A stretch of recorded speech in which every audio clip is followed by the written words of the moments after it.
안녕하세요. 저는 올해 42살 된 미혼모입니다. 저에게는 예쁜 딸이 하나 있어요. 전 어릴 땐 부모님 없이 자랐는데 어머니가 집을 나가시고 아버지께서 혼자 저와 언니를 돌보면서 키우셨죠. 아버지는 정말 최선을 다해서 저희를 키우셨어요. 항상 집에 과자 같은 걸 쌓아두셨고 아버지가 일을 나가 있는 시간이면 저는 과자를 들고 밖으로 나가서 동네 오빠들이나 언니들에게 나눠주면서 같이 어울려 놀았습니다. 집에 과자가 떨어지면 아빠가 항상 채워주셨고 언니도 어렸지만 철이 일찍 들어서 엄마의 역할을 대신해 저를 돌봐주었죠. 당시 그게 저는 너무 당연한 건 줄 알았습니다. 어느 날 언니랑 아버지랑 같이 시장 구경을 갔는데 태어나 처음 보는 물건이며 사람들이 북적북적하니 마음이 쿵쾅쿵쾅 뛰었어요. 아버지가 바쁘셔서 같이 어디 간 적도 없기도 했고 사람들도 많은 곳은 처음이었던 저는 모든 게 신기하고 굉장해 보였거든요. 전 당시에 말을 또래보다 늦게 하고 몸이 왜소하여 또래들과 있으면 동생으로 봤습니다.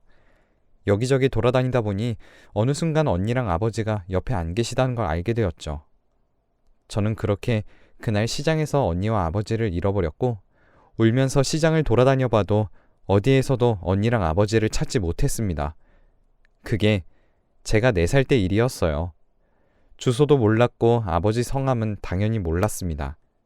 전 그렇게 여기저기 떠돌아다니다가 보육원에 들어가게 되었는데 당시 제가 어떻게 거기로 갔는지 정확하게 알 순 없지만 지금 짐작으론 주소, 이름, 부모님 성함을 모르니 그냥 보육원으로 보낸 것 같아요. 그렇게 보육원으로 간 저는 나름 잘 생활했습니다. 거기서 생활하다 보니 그나마 기억하고 있던 아버지랑 언니 얼굴도 잃어버리게 되었네요. 보육원에서의 생활은 나쁘지 않았습니다. 친구들의 놀림은 있었지만 그래도 그런 것들은 다 참을 수 있었죠. 근데 소풍날에 다른 애들은 엄마가 김밥을 만들어줬는데 저는 그런 게 없으니 속상하긴 했지만 그래도 원장님께서 엄마처럼 잘 챙겨주시고 신경도 많이 써주셨습니다. 그렇게 전 나름 행복하게 자랐고 22살이 되던 해에 보육원을 나와서 혼자서 살아가게 되었죠. 남의 집에 가서 청소를 해주며 돈을 벌며 살았는데 그러다 제 또래인 언니를 알게 되었고 그 언니랑 쉬는 날에는 여기저기 많이 다녔죠. 보육원에서 나와서 처음 친해진 언니였는데 그 언니가 제 사정을 듣고는 정말 잘해줬어요. 요리도 잘해서 뭐만 만들면 나눠 먹으라고 엄청 많이 가져다 주기도 하고 아프면 약이랑 죽 끓여서 간호도 해주는 좋은 사람이었죠. 그렇게 전 그 언니가 잘해주는 만큼 잘 따랐고 그 언니가 소개해준 사람과 만남을 지속했죠. 그러다 아이를 가지게 되었는데 저는 기쁜 마음으로 남자친구에게 아이가 생겼다고 했어요. 그랬더니 남자친구는 표정이 어두워지면서 뭐라고? 뭘 가졌다고? 라고 하며 제게 그럴 리 없다고 다른 남자 애 아니냐며 소리쳤습니다. 처음 보는 남자친구의 반응에 너무 놀랐고 전 아니라고 울면서 말했지만 남자친구는 제게 더럽다며 당장 본인 집에서 나가라며 소리쳤고 전 눈물 범벅으로 그 집에 나와서는 언니에게 전화했습니다. 그리고는 상황을 설명하고 어떻게 해야 되냐고 물었죠. 그러자 그 언니는 제게 어디냐고 물었고 거기 기다리고 있으면 금방 온다는 말을 하고는 전화를 끊었습니다. 벤치에 앉아 언니를 기다렸고 언니는 헐레벌떡 뛰어와서는 절 안아주었습니다. 그리고 자기 집으로 가자고 했죠. 전 언니네 집에 가서 그동안 있었던 일을 얘기했고 언니는 대신 욕을 해주었습니다. 그리고는 이제 어떻게 할 거냐고 제게 물었고 전 아이를 포기하고 싶지 않다고 말을 하고 아이를 낳아서 키우기로 했죠. 언니는 제게 잘 생각했다면서 아이는 죄가 없으니 대신 언니가 옆에서 도와주겠다고 했고 그렇게 언니의 도움으로 전 아이의 엄마가 되었죠. 아이가 태어나던 날 너무 힘들어서 아무 생각도 안 났는데 아이 얼굴을 딱 보는 순간 말이 안 나올 만큼 감격스러웠습니다. 이렇게 작은 생명을 내가 품었던 게 맞나 싶고 이제 진짜 내가 엄마가 되었구나 싶었죠. 처음이란 모든 게 서툴던 절 대신에 언니가 옆에서 잘 도와줬고 저희는 가족이 되었습니다. 제가 산후조리하고 집에서 쉴 동안 언니가 저와 아이를 먹여 살렸어요. 그러다 어느 날 언니에게 제가 물었습니다. 언니, 근데 언니는 왜 이렇게 나한테 잘해줘요? 내가 친동생도 아닌데 친동생처럼 잘해주잖아요. 그러자 언니는 제게 웃으면서 나도 가족이 없는데 너도 가족이 없다며. 그리고 어릴 때 꿈이 가족이 생기는 거였는데 어쩐지 네가 진짜 내 동생 같아서 그래서 그렇지 뭐 했습니다. 그렇게 둘이 의지하며 살아가고 있었어요. 그러던 도중 언니는 일 끝나고 집으로 돌아오는 길에 갑자기 사고를 당해서 세상을 떠나게 되었습니다. 수술을 해야 하는데 진짜 가족이 아니었던 전 수술을 동의할 자격이 없었고 또 저에게 연락이 왔을 땐 이미 많이 늦은 상태였죠. 그렇게 저는 진짜 가족 같던 언니를 잃고 슬픔에 빠졌어요. 언니는 늘 제게 엄마 같기도 하고 진짜 친언니 같은 존재였는데 그런 사람이 한순간에 사라져버리니 당황스럽기도 했습니다. 그리고 이게 진짜인지 구분을 할 수가 없었죠. 한동안 집에 틀어박혀 밖에 나가지도 않고 있었는데 집으로 누군가 찾아왔습니다. 찾아온 사람은 언니 보험관리자였는데 관리자는 제게 언니 사망보험금을 받을 수 있다고 하더군요. 저는 그래서 그게 무슨 소리인가요? 제가 어떻게 언니 보험금을 받아요? 라고 물으니 언니가 살아있을 때 보험 수령인을 저로 지정했다고 하더군요. 그리고 저에게 편지 봉투를 하나 주셨어요. 언니가 혹시 죽으면 동생에게 전해주라고 부탁한 편지라고 했습니다. 편지에는 이렇게 적혀 있었습니다. 사랑하는 내 동생, 네가 지금 이걸 읽고 있다는 건 내가 이 세상에 없다는 소리구나. 너무 많이 울지 말고 너무 많이 아파하지 말고 딸 생각해서 씩씩하게 이겨내야 해. 엄마는 원래 그런 거야. 엄마는 씩씩해야 하고 용감해야 하는 거야. 그러니 언니 없다고 너무 울지 말고 슬퍼하지 마. 언니는 항상 네 곁에 있을 거니까. 그리고 언니가 남겨줄게. 이거 말고는 없다. 미안하고 사랑한다 내 동생. 저는 편지를 품에 안고는 소리내어 울었어요. 그렇게 언니를 가슴에 묻고 언니의 말대로 씩씩하게 이겨냈죠. 언니가 남겨준 보험금으로 딸도 언니 덕분에 이쁘고 바르게 잘 자라고 있었죠. 새로 이사 온 집은 허름한 빌라였는데 예전에 언니가 돈 많이 벌면 살고 싶다고 한 동네로 이사를 오게 되었답니다. 그 중에서 가장 저렴한 빌라를 구하게 되었는데 겉은 허름했지만 그래도 주변 분들도 너무 친절하시고 주변 환경도 좋았어요. 아이가 초등학교 들어갈 때쯤 옆집에 아주머니 한 분이 이사를 오셨는데 아주머니도 혼자 사시는 것 같아 친하게 지내기 시작했습니다. 아주머니와 친해지면서 아주머니는 절 보며 항상 우리 딸이 컸으면 딱 이 정도 됐으려나 하셨죠. 그러자 아주머니는 딸의 얘기를 하는 걸 별로 좋아하지 않으셨어요. 저도 싫어하는 것 같으니 더는 묻지 않았죠. 그래도 저희는 같이 시장을 가기도 하고 때론 재료 손질을 같이 하기도 하면서 저희는 더 친밀한 사이가 되었어요. 제 생일이 되면 아주머니가 미역국과 잡채를 해주셨고 딸 생일에도 아주머니께서 딸이 좋아하는 반찬으로 만들어서 생일상을 차려주셨죠. 그러다 어느 날 아주머니와 같이 시장을 가고 있었는데 채소 파시는 분이 저희를 보며 어머, 딸이랑 장 보러 오셨나 봐요. 딸이 엄마 완전 판박이네, 판박이야. 라고 하시더라고요. 아주머니는 싱긋 웃으며 고개를 까딱하셨습니다. 동네 분들도 저희를 보면서 많이들 제가 아주머니를 많이 닮았다고 해요. 하지만 전 아주머니가 딸 이야기를 하는 걸 좋아하지 않고 불편해한다는 사실을 알기에 전 동네 분들이 그런 말을 하면 아니에요. 그냥 친하게 지내는 거죠. 그리고 아주머니가 얼마나 미인이신데 어떻게 아주머니한테 저 같은 못생긴 애가 나와요? 말도 안 되죠. 하며 웃어넘겼습니다.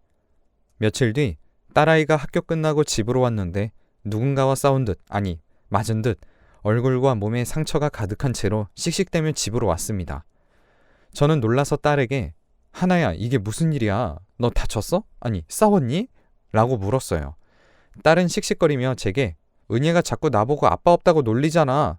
그 말에 가슴이 쿵 하고 떨어지는 것 같았습니다. 저는 딸에게 하나야 그렇다고 친구랑 싸우면 안 되는 거야 하며 딸에게 설명하고 있는데 누군가 문을 두들겼습니다. 쾅쾅 문이 부서질 듯 두드리기에 누구세요? 하니 하나 엄마 집에 있어요? 나 은혜 엄마인데 문 좀 열어봐요 하더군요. 저는 문을 열고 은혜 엄마에게 은혜 엄마? 그렇지 않아도 하나한테 방금 얘기 들었어요 라고 했어요.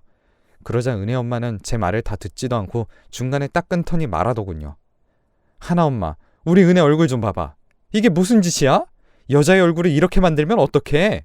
내가 참으려고 했는데 이건 진짜 아니지 않아?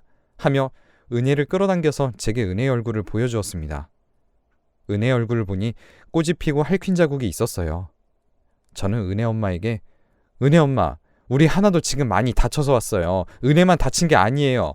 그리고 하나 말 들어보니 은혜가 먼저 하나한테 시비 걸고 아빠 없다고 놀렸다고 하는데 은혜는 뭐라고 하던가요?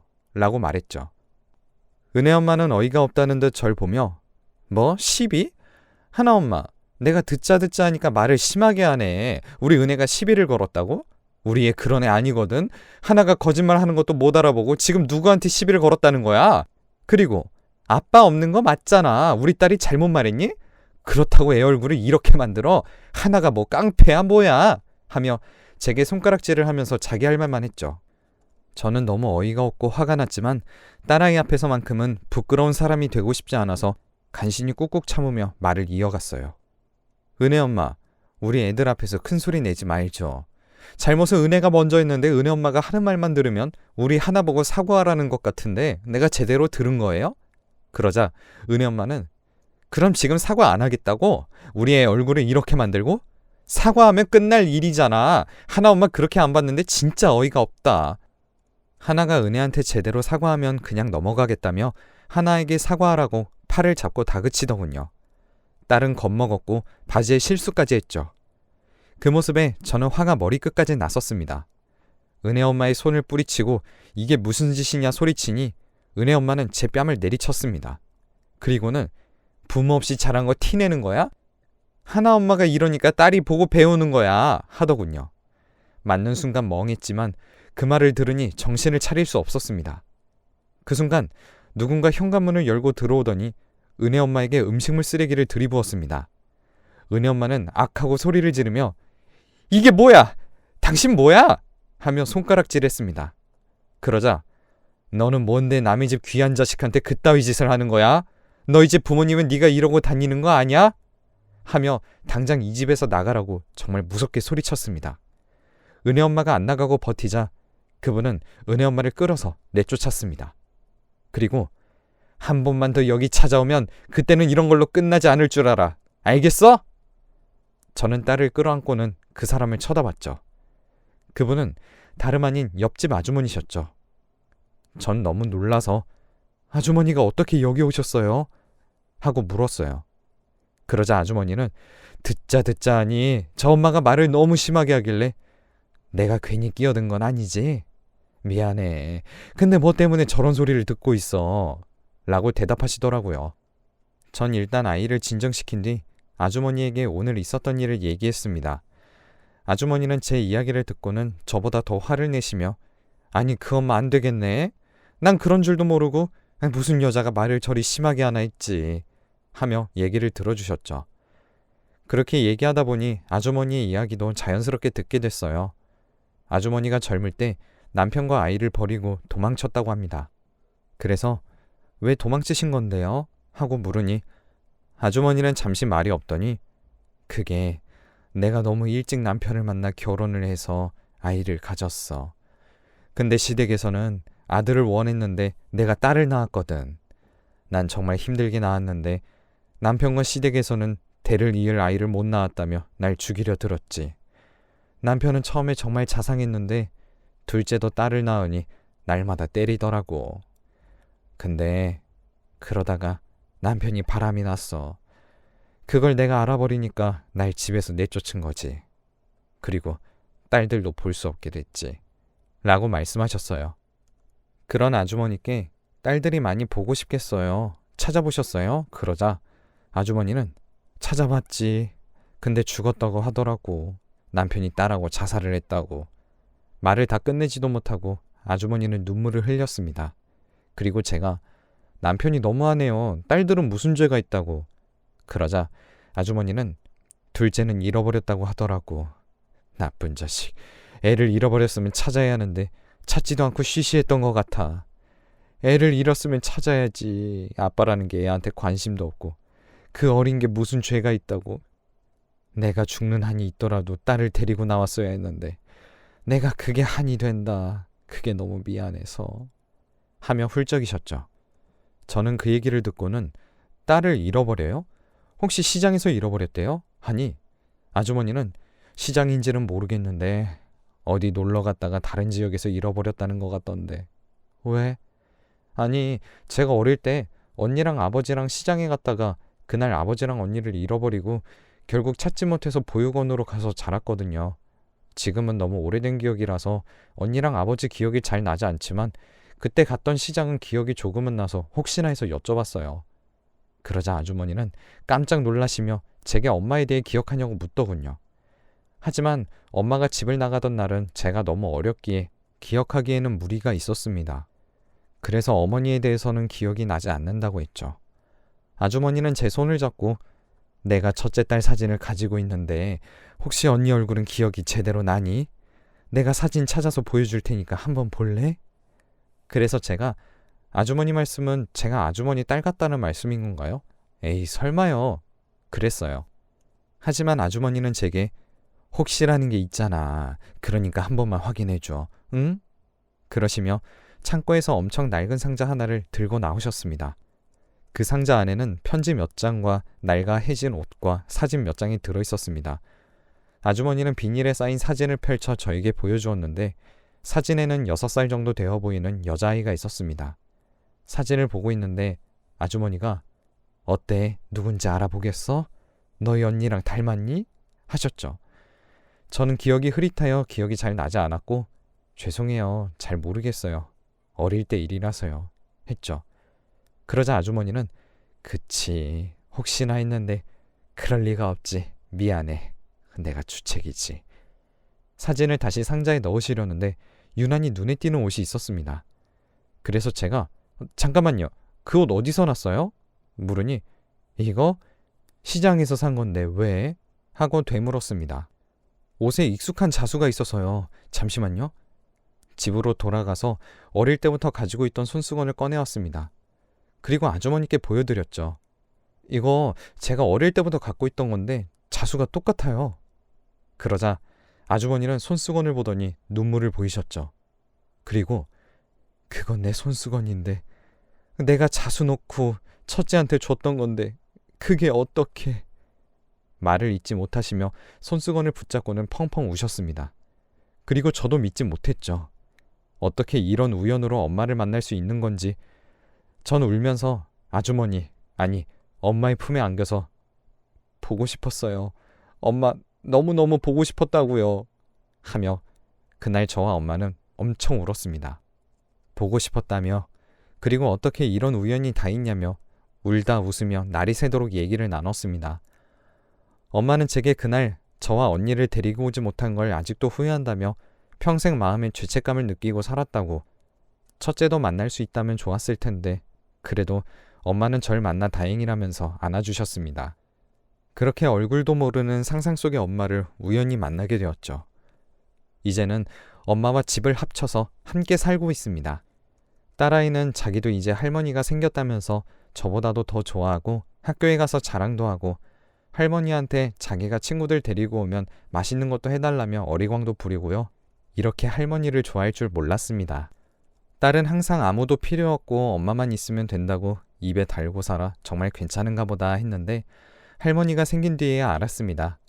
자기도 남들처럼 아빠도 필요하고 할머니, 할아버지의 사랑을 받고 싶었는데 엄마가 슬퍼할까봐 말을 못했다는 것을요. 마음 착한 우리 딸 때문에 여태 잘 살아왔던 것 같네요. 그리고 아직도 매일매일 생각나고 보고 싶은 민진이 언니. 언니 아니었으면 우리 딸도 못 만났을 테고 그리고 엄마도 못 만났을 것 같아요. 보육원에 살 때는 인생이 정말 끝난 줄 알았는데 민진이 언니를 만나고 많은 경험을 하고 사랑받는 걸 알게 되었고 진짜 엄마로 살아갈 수 있었던 것 같아요.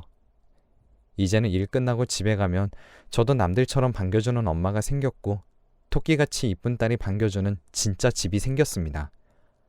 제가 여태 살아보니까 진짜 사람 인연이라는 게 있네요. 지금까지 제 이야기 들어주셔서 감사드려요.